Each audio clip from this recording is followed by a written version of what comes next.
my impression of how different celebrities and TV characters would act on their birthright trip. Oh my God, would you look at that? I'm real hungry though, I want to eat some shawarma real bad.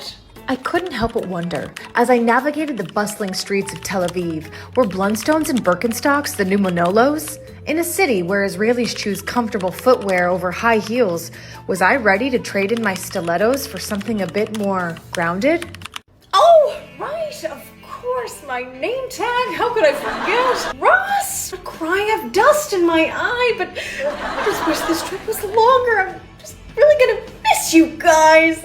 Guys, I know how this is gonna sound, but I just have to say that the Dead Sea was a particularly enlightening experience for me because it was like Mother Nature was literally promoting my laziness, plus I was actively encouraged not to shave my legs beforehand. Tell me in the comments which of these characters you would want on your birthright trip, and if you haven't already, be sure and register for your free trip to Israel at birthrightisrael.com.